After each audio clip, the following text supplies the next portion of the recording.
Hello, my name is Matthias and welcome to the FPL Scope and my team selection video for GW33, where we have, as always, a lot of things to get through, and there's some pretty big developments these two game weeks, GW32, GW33. Both of them are double game weeks relating into GW34, which is a blank game week. So there's a lot of things to talk about, including the manager of the week. And we're going to look at the manager of the week from this past game week and see what they can do going forward. We're also going to have a look at my two free hit teams, my free hit team for GW32, see how that did compared to my own GW32 squad. Better. And also going to make a free hit team for GW33 as well.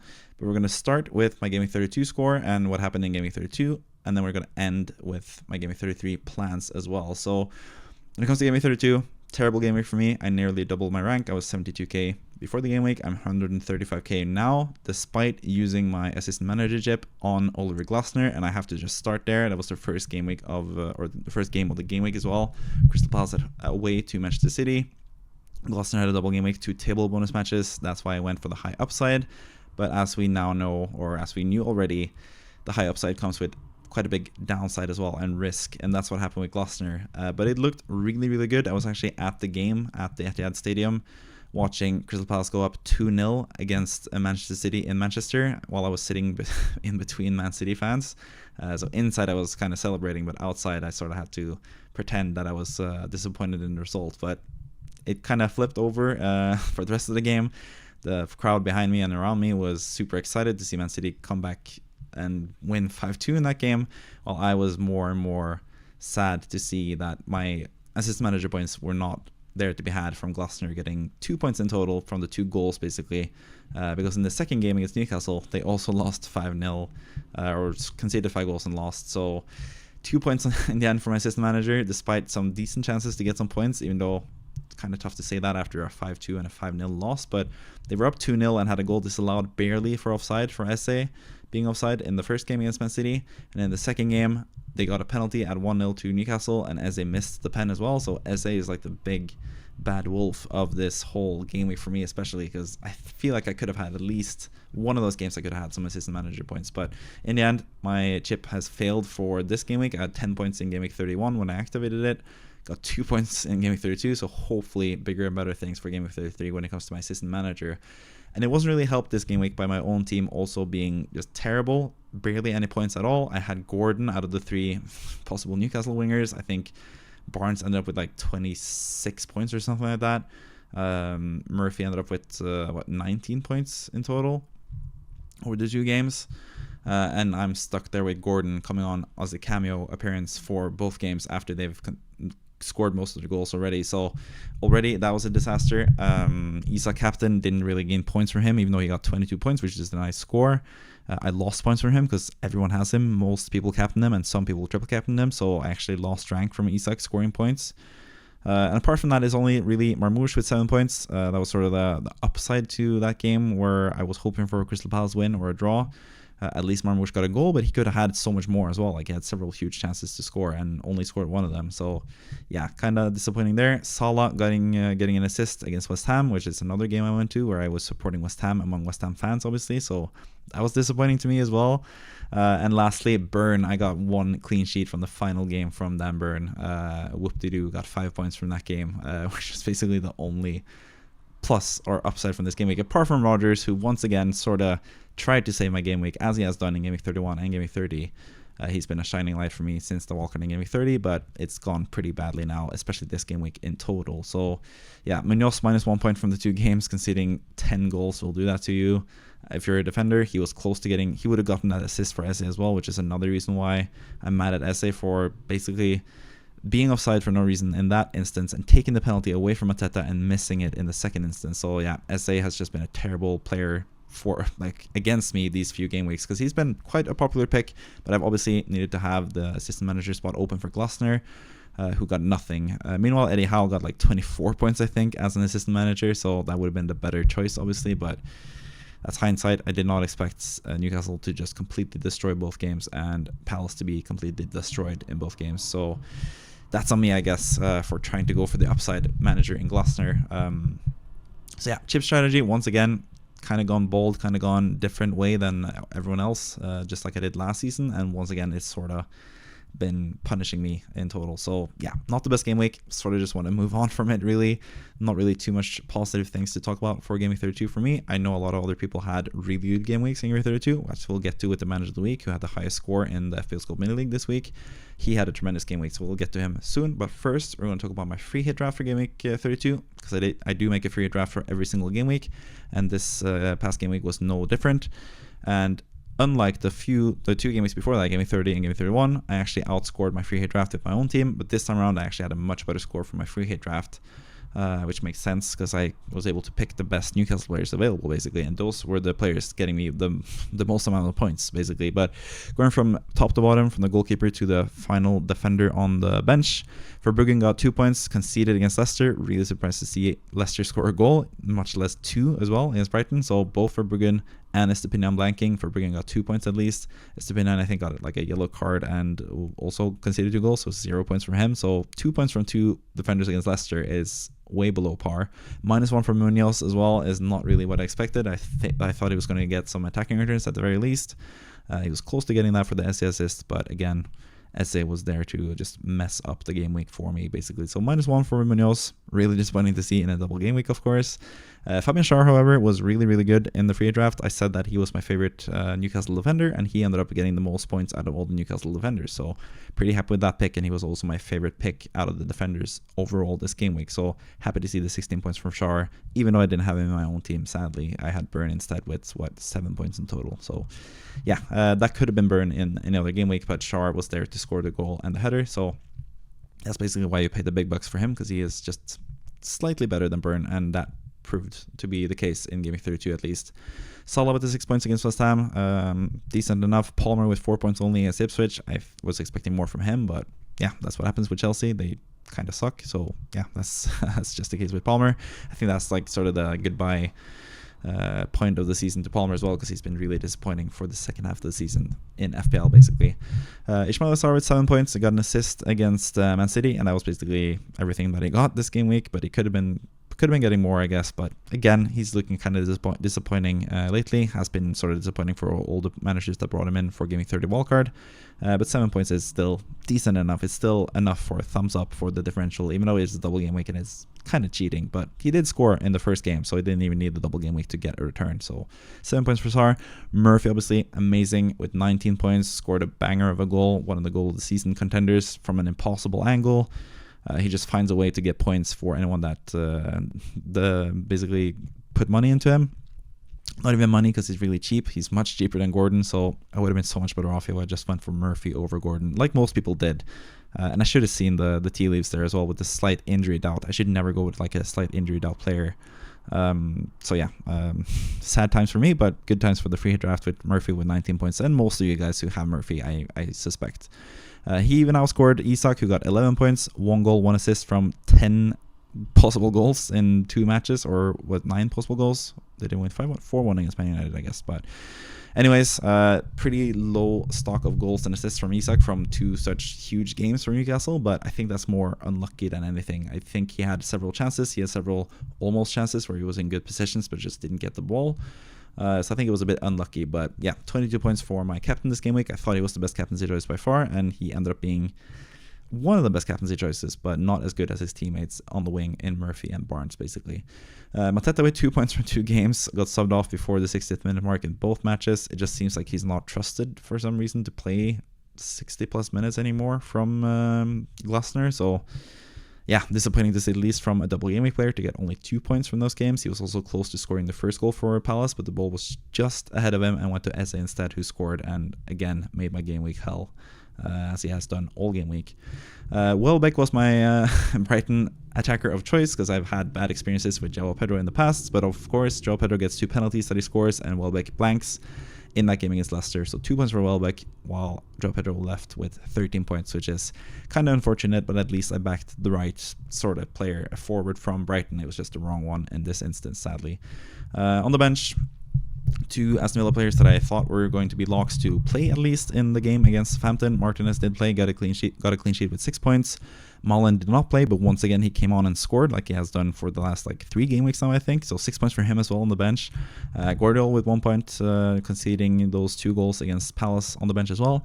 And then Connor Bradley, who I also lifted as a possible option for Game Week 32 because he had a game against West Ham, pretty simple game I thought. They did concede, but that was after Bradley was subbed off, so he managed to get 9 points from the bonus points and the clean sheet points in total for that game. So yeah, good, or congrats to anyone that went for Bradley Game Week 32 with the 9 points that you got from that game week. So in total, 79 points on the free hit draft. Pretty happy about that. I think that's a decent score without a chip. That's an okay score in this game week, I guess. And that means that I have collected 2,178 points in my mock free hit draft teams this whole season in total, which would be a rank of around 40k overall, which is decent, I guess. But yeah, it sort of evens out. You do get free transfers every single game week, which is a huge advantage, you would think at least.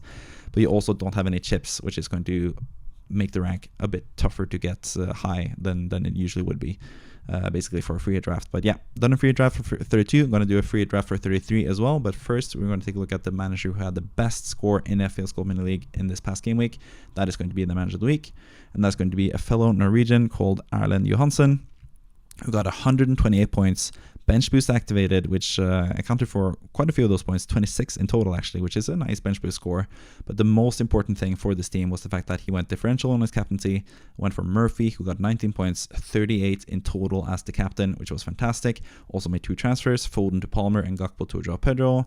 Perfectly executed, got 17 points instead of the 1 point that Gakpo and Foden got in total. So perfectly executed transfers there as well. You had 4 free transfers available before this game week and used 2 of them to great effect, I must say, for this game week. So in total, Arrizabalaga in goal with 11 points. Kind of dubious there that Arrizabalaga was starting over Raya, but I guess it doesn't make sense on the bench boost. But I usually sort of kind of like a content cop, I guess, if you can say, for if you are actually benching the players you would bench on a bench boost. Because yeah, I tried to do that just to get like a proper accounting for how many points you actually got on the bench boost. But in this case, the player that I would have benched out of the 2, Arrizabalaga and Raya, would be Kepa Arrizabalaga for 11 points. So that would mean the bench boost would have gotten even more points, sort of. So yeah, can't really accuse you of anything here. It didn't help you, at least in the bench boost department, because yeah, you would have had more bench boost points if you had benched the player that I would have benched in Kepa, basically. But that's a bit convoluted, whatever. Guardiola with 1 point starting. Again, not sure if I would start Guardiola or Virgil if it wasn't for the bench boosts. Virgil van Dijk, who got 9 points on the bench. But it makes sense, I guess. It's at home to Palace, at home to West Ham. Pretty similarly difficult matches. So I guess it makes sense for Guardiola to start when he's been a better goal scorer this season than Virgil overall, but not in this game week.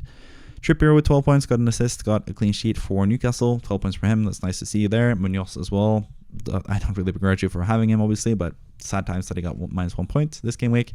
Salah with 6, Palmer with 4, Eze with 6, Sar with 7.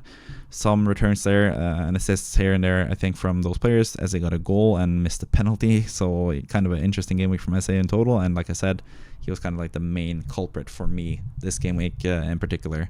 Murphy with the 38 points, huge score. 11 points from Isak as your regular player, not even captain, not triple captain, even though you had triple captain available as well, but you used bench boost instead, which was the right decision, because the 19 points triple captain on Murphy would have been legendary. But still, the bench boost really worked out for you, because on the bench you had Raya with 2 points, not the best, but again, I would have benched Kepa for 11 points myself. Joao Pedro with 13 points, amazing for the bench boost, obviously. Van Dijk with 9 points and Nico Williams with 2 points. So that is, let me see, 22, 24, 26 points in total. Like I said, that's perfect. 102 points without the bench boost, 128 points with the bench boost. More than enough to be in the manager of the week, and makes you go up quite a bit in rank, up to 515k, which is really nice because you're getting close to your best ever rank from the 21-22 season when you finished 472k. I'm almost certain that you're going to finish above that now, because you have a pretty good solid team for the future in the next few game weeks, as we'll get into, because it is quite interesting seeing your team and the chips that you have remaining, because you've used wildcard in Game Week 30, you used bench boost in Game Week 32, you used assistant manager in Game Week 24, which is quite standard, but you also used free hit in Game Week 9, which means that you don't have your free hit left, but you have already accounted for that, you have already planned for that, which is interesting to see. So let's take a look at your team for the next game week and try to work out what you can do for the next few game weeks to end the season, basically. So this is your current team. You have 3 free transfers, 0.2 million in the bank. And you also have already 9 players that do play in Gaming 34. So it's not that important for you to have the free hit for Gaming 34 because you have a pretty strong team to play in that game week. And you have several transfers available as well. 3 free transfers, which means you have 4 free transfers for Game Week 34, which is the blank game week. You only need 2 of them to get a proper team basically at the moment. And you'll have 4, so you can actually do a free transfer now this game week to a double game week player and then revert back next game week and have still 11 players if you use all free transfers next game week basically. It's a bit convoluted, but I think it makes sense. You do 1 transfer now to get a double game week player and you switch out that double game week player and 2 other players next game week to have 11 starting players in Game Week 34 as well. So you have a pretty good option here in terms of your transfers. I think selling Palmer and just basically doing like a rental, I'm usually not for that, but when it's a double game week followed by a blank game week, it makes sense to sell a single game week player for a double game week player this time around and then just revert back and do Marino back to Palmer next game week. You could also do Saka instead if you prefer Saka. I just think Marino is slightly better this game week, as I'll get into when it comes to my free hit team, because I think there's more likelihood that he starts both games and plays up front in both games than Saka does. But you could easily go for Saka as well as your rental for this next game week and then revert back to Palmer or anyone else for Game Week 34 and beyond. After that, you can go with Mbuemo as well from Game Week 34 and beyond as well if you want to go with someone like that instead as well. So plenty of options for Game Week 34. When it comes to Game Week 33, you have a pretty solid team. You have double game week players in Raya in goal for Arsenal. Guardiola in defense. Munoz in defense has double game week. Esse and Sarr have double game weeks as well, even though the second game week is against Arsenal away, which is pretty tough. You have Marmouche with a double game week against Everton away and Aston Villa at home. And that's the double game week players basically. For the single game week players, currently I have Virgil van Dijk and Salah against Leicester away, which I think is really, really good. I think Salah is actually like a sort of low-key decent captaincy choice in the lack of like reliable double game week players, but I do think Marmouche is a really good captaincy choice this week, as I'll get into. As you can see, I have done quite a big decision when it comes to the captaincy this week, as I'll get to eventually. But to finish off the remaining single game week players that you have starting, Palmer against Fulham away, I think that's a kind of difficult fixture, so I think he makes the most sense as someone that you can sell for this game week, especially considering he's worth that much money and he hasn't really provided the goods lately as well. Isak against Aston Villa away, I think he's perfectly fine to keep, and I think he's pretty important to keep as well. I think most people will bench boost with him on the bench currently, so yeah, I think Isak's going to be still really highly owned and still a really good performer in FPL.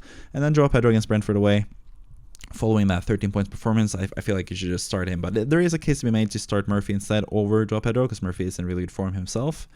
But I would just back the penalty taker there, I think, and the striker rather than Murphy, who has been sort of like he hasn't really been lucky either. He's been getting legitimate points, but the goal especially that he scored is not something I would expect him to do again. So I do slightly prefer Joao Pedro to start over Murphy, but it's really close. It's a close call between those two basically, and you want to keep Murphy for game week 34 because he has Ipswich at home in that game week alongside Isak and Trippier as well, who's also on the bench, and finally Nico Williams on the bench as well against Spurs away. But you still have a pretty good bench here as well. Like, this could have been a decent bench boost in and of itself, but I think personally I would lean, obviously you use bench boost to great effect in game week 32. I think triple captaining in game week 33 is the safest option. You only have triple captain left in terms of your chips, and there's only really 2 possibilities to use your triple captaincy chip, maybe 3 if you make room for game week 38, which is usually a high scoring game week, but that's not a double game week at least. But we have game week 33, which is a confirmed double game week, and we have game week 36, which is a projected double game week. And I think that's the key here. I think that's what tipped me over the line to triple captaining Marmouche for this game week if I was you. That's the fact that we don't really know yet if Game Week 36 is going to be a double or not. Because if Game Week 36 is going to be a double, that means that the Man City game will will go into the cup final, FA Cup final, which is following that double game week. So I'm not sure if Marmouche is going to start both matches, especially considering we might have Haaland back at that point. So while the fixtures are better, Southampton away and Bournemouth at home in Game Week 36, projected at least for Man City, those are better than Everton away and Aston Villa at home.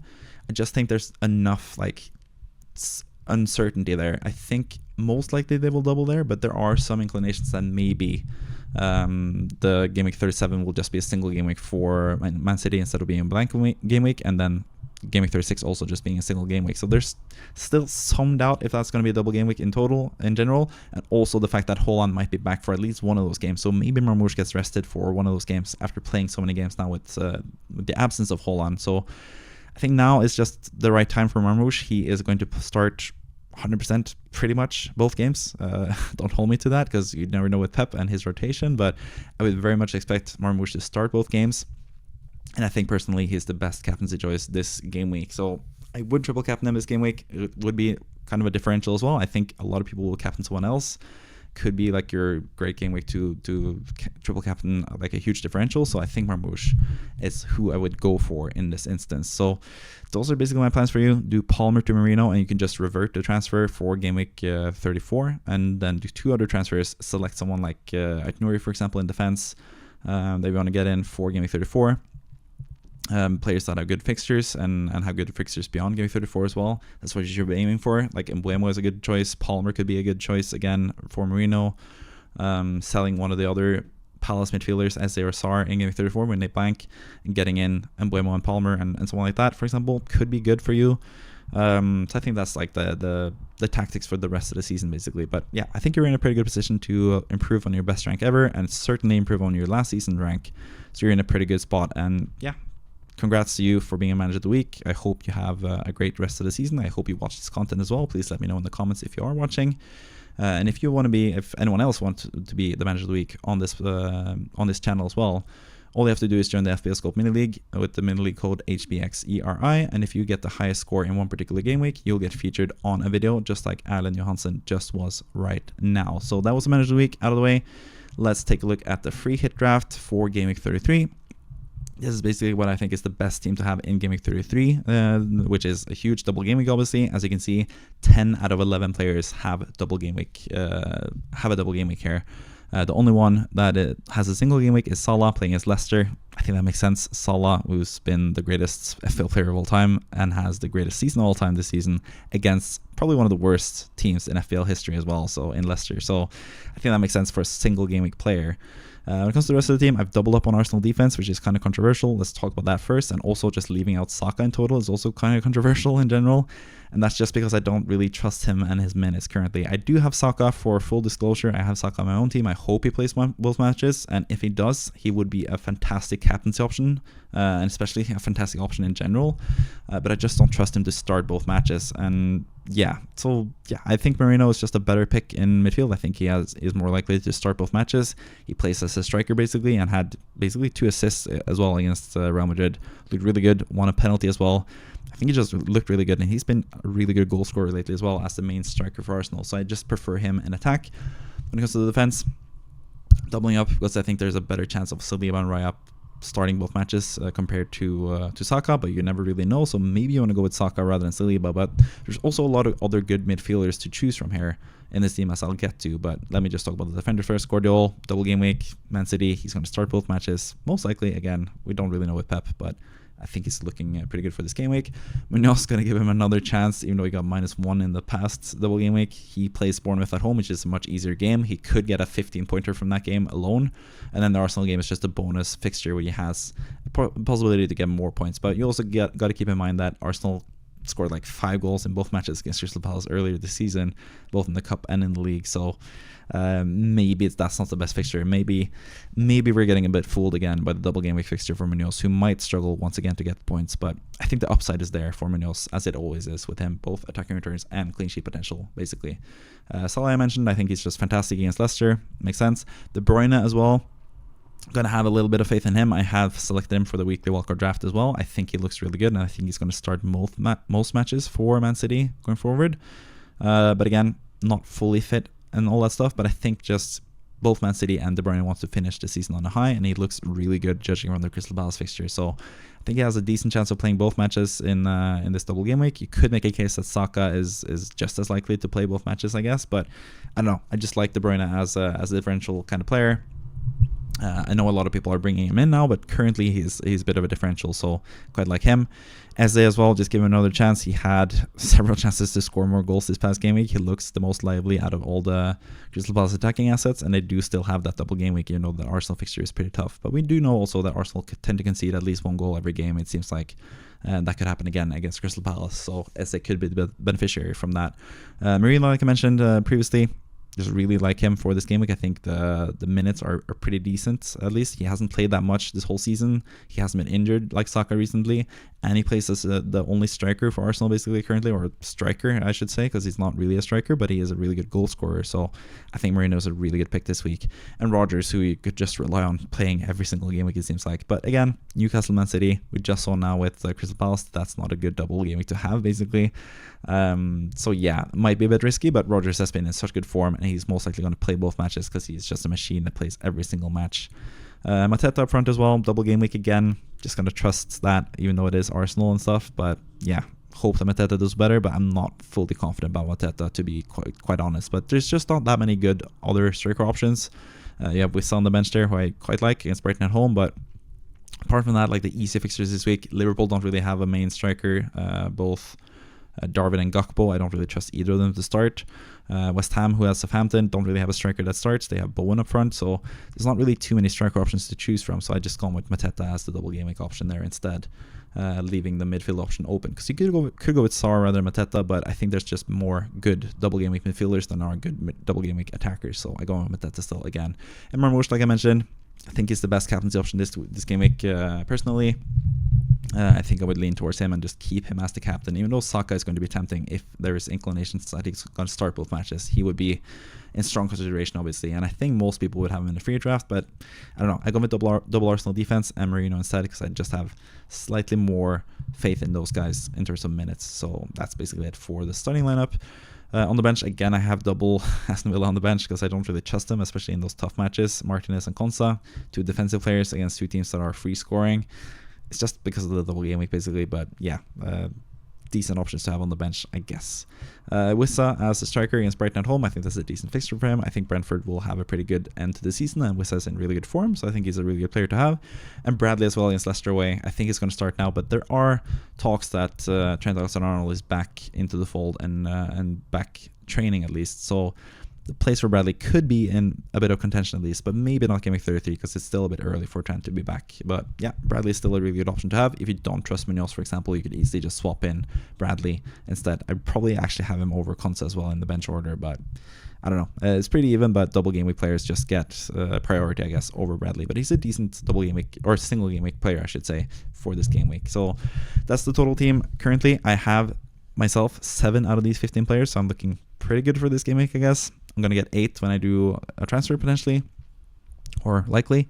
And the team value is 101.2, so everyone should be able to afford this. Even with Saka over Merino, for example, I think you should be able to afford that closely at least. Or Saka over De Bruyne, at least you would be able to afford with this structure, basically. But yeah, that's the free draft for Game Week 33. Let's move on to the main thing for this game week, which is my 33 game week plans, basically, what I'm going to do this game week.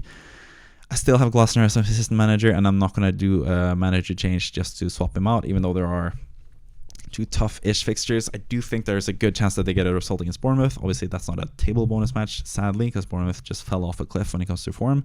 But that lends itself well for Palace to potentially get some points there, because, yeah, Palace look dangerous, but at the same time, really leaky defensively lately, which is a huge shame for my assistant manager, but you gotta just keep faith in Glasner for now as my assistant manager.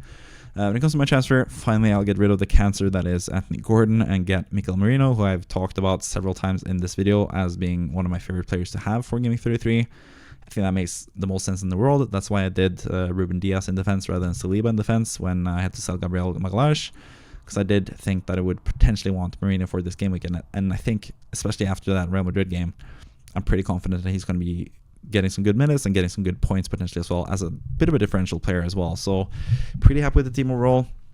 Raya and goal with a double game week, Ruben Diaz and Guardiola with a double game week as well in defense, Munoz with a double game week. On top of that, Salah against Leicester, which I said is one of my favorite players for a free hit as well. Makes sense when he plays one of the worst teams of all time, and he's the best FPL player of all time. Saka, I still have. I wouldn't sell him for what it's worth. I did not have him in the free hit team, but I would not sell him, obviously. I would still start him, and I would actually vice captain him currently as it stands. But I do prefer the 2 defender setup from Arsenal this game week just because of the minutes for Saka. But there's a good chance that he starts one of the games and is benched for one of them and comes in and potentially scores. So he's still a really good asset to have. I just prefer Merino, Raya, and Saliba over him. But he's still a really good option. If I had the chance to have 4 Arsenal players, I would definitely include him in the free draft. But yeah, pretty happy to have him for Game Week 33, obviously, as well. Then with the double game week against Ipswich and Crystal Palace, he could be the best captaincy choice. But currently, I think Marmoush is just a better pick because of the minutes, basically. Gordon, most likely going to sell because he's just been terrible to me, and get Marino in as my final Arsenal player with the double game week. And then Rodgers, who I do rely on for points, especially lately. He's been a godsend for me. He's been a really good player for me all season, even though he is an FPL troll for most people. He's been really good to me for pretty much every single game week that not pretty much every single game week that I played him for, but most game weeks I played him for, he's been providing the goods, and I haven't really benched too many points of his either, apart from that one time against Man City when he got a goal and assist and 14 points, and I benched him. But that's basically the only hole that I've benched him for this season. So I've been really lucky with Rodgers, and I'm hoping to ride out that luck for the end of the season as well. Isak I'm going to keep against Aston Villa away. I think he is just too good to ignore, even though he has been sort of disappointing considering the fixtures or the results that Newcastle have been getting lately. It's kind of disappointing point return from one of the best, or if not the best striker in the league, in my opinion. But yeah, I'm going to keep faith in him, even though he has a single game week and all that stuff. Mateta as well. Yeah, just got to have faith in him, I guess, and hope that he finds his form again. He was so good to end last season, and he was looking so good earlier this season as well. But now, after the head injury sort of thing, he's just been struggling both for minutes and scoring and stuff. So yeah, sad times for Mateta. He is a really good striker, and I really like him, but hopefully it comes good now. And then finally Marmoush, I don't have triple captains left, obviously, so I'm not going to triple captain him myself. But I think he's the best captain's option this game week, and I'm going to go for him, even though Saka's going to get popular, more and more popular, I think, as the week goes along. But Marmoush, I'm just going to stick with him. I think he has really good chances to get several goals. He's been really dangerous the last few game weeks, kind of like Isak. I think there is like some potential there that hasn't really been fulfilled the past few game weeks. I think Marmoush is going to be the best captaincy choice this game week. When it comes to my bench, I actually have a pretty strong bench. I have 2 West Ham defenders against Southampton. But it is West Ham, so they could concede, but I think they have pretty decent chances of getting clean sheets. But I do just prefer the double game week players in my starting lineup. So I do have a pretty good strong bench, but I can't bench boost, obviously, because I have used assistant managership, so that is active for this game week. I can't bench boost. Otherwise, I probably would look to bench boost this game week, I think, with like a solid bench in total, even though there's no double game weeks there. Some pretty decent matches there, including Elanga against Spurs away. I think that's a pretty good fixture for him. He's back fit now, so hopefully he's going to be able to play 60 plus minutes again and be the force that he was before he got slightly injured. So yeah, Elanga there, Todibo against Southampton, like I just mentioned, and Burn against Aston Villa, which is still an okay fixture considering how good Newcastle are looking currently. But that's going to be a really interesting game, I think, in total, because yeah, both Aston Villa and Newcastle are really good form currently and could both go on and win the game. I think it's going to be a pretty high scoring game, actually, so interesting to watch that game for sure, definitely. So those are basically all my plans. Pretty simple. I'm just going to stick with Glasner assistant manager. I don't have any chips to use this game week. I'm going to use free hit in game week 34 because I don't have really a good team for that game week. But I do think if you have the opportunity to have a decent team for game week 34 without a free hit, you could save it for game week 36, which would be really, really nice to use it in. Because yeah, I've sort of neglected using free hits in double game weeks before, but it is a pretty damn good tactic, as you saw from my free hit team this game week. Got a decent amount of points. Yeah, you're able to take advantage of the best players from the double game week teams, which is something that is pretty hard to do when you plan a couple game weeks ahead, like I just showed you with my own team with Gordon, for example, and Mateta, and just all these duds that I've selected for my own team for game week 32. So hopefully better outcome in game week 33. Who knows? I'm gonna be hopeful for the rest of the season as well, even though last game was kind of a big shot to the gut in terms of potentially getting a top 10k finish. I don't think I'm going to get there this season, but it is what it is. It happens sometimes. Last season I was 8.8k overall, so really happy with that. But this season, probably just going to aim within the top 50k probably. That's going to be my aim for this season. So yeah, with all that out of the way, I think that's it basically for everything. Interesting game week, both this game week and next game week and the past game week. It's a lot of interesting game weeks currently. So yeah, hope you enjoyed the video. Thank you for watching as always. See you next time. Bye bye.